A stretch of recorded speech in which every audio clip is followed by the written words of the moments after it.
لهم فيها فاكهة ولهم ما يدعون প্রিয় মুসলিম বন্ধুগণ শুনেন, আল্লাহ তাআলা বলতেছেন নিশ্চয়ই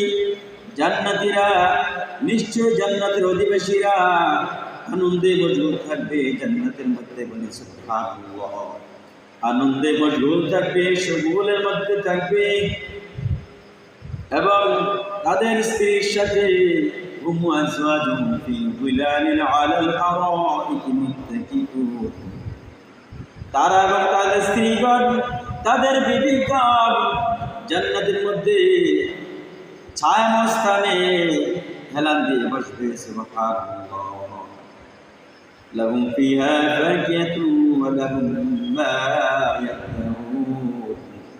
আল্লাহ রাব্বুল আলামিন বলতেছেন তাদের জন্য ফলমূল থাকবে, তারা যা বলবে তাই তাদের সামনে হাজির হবে। আল্লাহ তাআলা আরেক জায়গায় বলতেছেন ওয়ালাকুম ফিহা মা তাশতাহি আনফুসুকুম ওয়ালাকুম ফিহা মা তাদউন নুজুলান মিন গফুরির রহিম। আল্লাহ তাআলা বলতেছেন জান্নাতের অধিবাসীরা, জান্নাতবাসীগণ তাদের অন্তরে যা আসবে তাই পাবে, তারা যা বলবে তাই হাজির হবে। সুবহানাল্লাহ,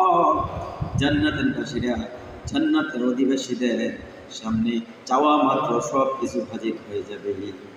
প্রিয় বন্ধু মুসলমান, বলেন দুনিয়াতে চাওয়া মাত্র কিছুই আসে না, চাওয়া মাত্র কিছু হাজির হয় না। বলেন অনেক জিনিস আছে মনে চায়, এটা না, ঠিক কিনা বলেন? যত বড় লোক হোক, যত বড় মালদার ধনী হোক, কিন্তু চাওয়া মাত্র অনেক কিছু আসে না, পায় না। আসুন চলুন আমরা জান্নাতের জীবনের জন্য প্রস্তুতি হই, আমাদের ঈমানগুলো ঠিক করি, নির্ভেজাল ঈমান করি, আল্লাহর প্রতি অগাধ বিশ্বাস করি, আল্লাহকে আমরা বিশ্বাস করি, আল্লাহর দেওয়া আখিরাতকে, আল্লাহর দেওয়া জান্নাতকে আমরা বিশ্বাস করি। মুসলমান, আল্লাহর দেওয়া জান্নাতের উপর ঈমান আনি, আল্লাহর কথাগুলোর উপর ইয়াকিন করি, আল্লাহর দেওয়া জান্নাতের নাজ নেয়ামতগুলোর উপর ঈমান আনি। ঈমান এনে দুনিয়াতে আমলে সালেহ করি। আমলে সালেহ করলে আল্লাহ তাআলা ইনশাআল্লাহ খুশি হয়ে আমাদেরকে জান্নাতুল ফেরদাউসের মেহমান বানিয়ে দেবেন। আল্লাহ তাআলা আপনাকে আমাকে বেশি করে জান্নাতের জন্য অনেক আমল করার তৌফিক দান করে। জান্নাতের নেয়ামতের কোনো অভাব নাই। আল্লাহ তাআলা বলবেন ইযা আইতা তাম্মা রাআইতা নাঈমান ওয়া মুলকান কাবীরা। আল্লাহ তাআলা বলবেন দেখবে, অতঃপর দেখবে জান্নাতের মধ্যে বিরাট এক মুলক, বিশাল এক রাজত্ব। আল্লাহ তাআলা বললেন জান্নাতের মধ্যে এমন জান্নাত তোমরা দেখবে যেটার মধ্যে বিশাল এক রাজত্ব তোমরা পেয়ে যাবে। সুবহানাল্লাহ, জান্নাতের অধিবাসীদের স্বামীগণ হবেন জান্নাতের রাজা। প্রিয় বন্ধু মুসলমান, ঈমানকে ঠিক করি, আমলগুলোকে ঠিক করি। আমল ঠিক হয়ে গেলে আল্লাহর রাজি খুশি নিয়ে যদি কবরে চলে যাইতে পারি, হাশরের ময়দানে যদি আল্লাহর রাজি খুশির সাথে উঠতে পারি, আল্লাহ তাআলা আমাদের উপর রাজি খুশি হয়ে যদি আমাদেরকে মাফ করে দেন, এমন এক জান্নাতের মেহমান হয়ে যাব যে জান্নাতের মধ্যে বিশাল এক রাজত্ব। আপনি স্বামী হবেন, আপনি যদি স্বামী হয়ে থাকেন আপনি হয়ে যাবেন জান্নাতের রাজা। সুবহানাল্লাহ, আপনার বিবিটা যদি নেক আমলওয়ালা হইতে পারে, ঈমানের স্বচ্ছতা তার অন্তরে থাকে, আমলগুলো যদি সুন্দর করতে পারে, ঈমানের জন্য আমলের জন্য যদি প্রস্তুত হইতে পারে, আর যদি এই নিয়ে কবরে যাইতে পারে, আপনার বিবিটা ইনশাআল্লাহ জান্নাতের অধিবাসী হয়ে যাবে। আপনি হয়ে যাবেন রাজা, আমি হয়ে যাব রাজা, আর আপনার বিবিটা হয়ে যাবে রানী। বলেন সুবহানাল্লাহ। বন্ধু মুসলমান, দুনিয়াতে কত মানুষের বিবি আল্লাহ পাকের পক্ষ থেকে সুন্দর বিবি দান করা হয়েছে, ঠিক কিনা বলেন? অনেক মানুষের আফসোস, হায় বিবি তোমাকে আল্লাহ সুন্দর করে বানাইছেন, তোমাকে আল্লাহ দান করছেন, কিন্তু মরলে তো তোমাকে আমি হারাই ফেলবো, ঠিক কিনা বলেন? আফসোস। আবার অনেকের বিবি আফসোস করে, হায় আমার স্বামীটা আল্লাহ সুন্দর দিয়েছেন, তার চেহারা সুন্দর করেছেন, কিন্তু আফসোস বিবি আফসোস করে, হায় মরার দ্বারা আমার স্বামীটা তো হাতছাড়া হয়ে যাবে, শেষ হয়ে যাবে। ও বন্ধু, আফসোস নাই, বলেন আলহামদুলিল্লাহ। দুনিয়া এখন স্থায়ী, মরতে হবে। মরার পর নিশ্চয়ই সবার থেকে সবাই পৃথক হয়ে যাবে, স্বামীর থেকে বিবি পৃথক হয়ে যাবে মরার দ্বারা, এটাই বাস্তব। স্বামীর থেকে বিবি পৃথক হবে, বিবি থেকে স্বামী পৃথক হবে।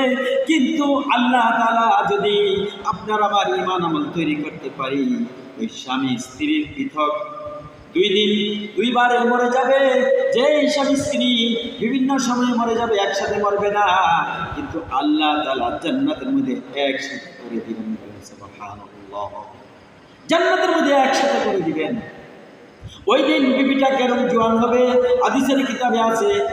আল্লাহ নবী উম্মে সালামা রাদিয়াল্লাহু আনহা আল্লাহ নবীকে প্রশ্ন করলেন, ওগো আল্লাহ নবী, জান্নাতের মধ্যে কে শ্রেষ্ঠ হবে? জান্নাতের হুর ওয়া হুরুল ঈন, জান্নাতের মধ্যে আল্লাহ তাআলা দুনিয়ার স্বামীদের জন্য, পুরুষদের জন্য হুর রাখছেন, কামসালিল লুলুল মাকনুন, মুক্তা সদৃশ্য নারী রাখছেন, যেন মুক্তায় সদৃশ্য এরকম লুকিয়ে রাখা মুক্তার মতো বিবি দিবেন। ওই বিবি থেকে সুন্দরী হবেন দুনিয়ার বিবিটা। সুবহানাল্লাহ। উম্মে সালামা রাদিয়াল্লাহু আনহা যখন জিজ্ঞাসা করলেন, ওগো আল্লাহর নবী, কে শ্রেষ্ঠ হবে, দুনিয়ার বিবিগণ না জান্নাতের হুরগণ? জান্নাতের হুরগণ আবরণে রক্ষিত মুক্তার মতো হবে, কামসালিল লুলুল মাকনুন, আবরণে রক্ষিত মুক্তার মতো হবে, এর চেয়ে বেশি সুন্দরী হবে দুনিয়ার বিবিটা। বলে আলহামদুলিল্লাহ। আল্লাহ নবী বললেন, ওই দুনিয়ার বিবিগণ জান্নাতের হুর থেকে উত্তম হবে, শ্রেষ্ঠ হবে। আল্লাহ নবী বললেন, কেন হবে? তারা দুনিয়া থেকে সালাত কায়েম করছে, নামাজ পড়ছে, আসিয়ামুহুন্না ওয়া সালাতুহুন্না, তারা সালাত আদায় করছে, নামাজ আদায় করছে, রোজা রাখছে, তারা দুনিয়াতে নেক আমল করছে, এর জন্য তারা হবে জান্নাতের রমণীর সরদার। সুবহানাল্লাহ। জান্নাতের রমণীরা যখন দেখবে বিছানার মধ্যে স্বর্ণখচিত অংশ, সিংহাসনের মধ্যে আপনার বিবিটা বসে আছে, আপনার ওয়াইফটা বসে আছে, আপনার সঙ্গিনী বসে আছে, জান্নাতের ওই হুরেরা দেখবে, দেখে বলবে, এত সুন্দরী নারী কোথায় থেকে আসলো? তখন তাদেরকে বলা হবে, এই সুন্দরী নারী হচ্ছে সে দুনিয়ার স্ত্রী, দুনিয়ার ওয়াইফ। বলেন আলহামদুলিল্লাহ। জান্নাতের বিবির চেয়ে বেশি সুন্দরী হবে দুনিয়ার নারীটা। কত চমৎকার কথা ভাই।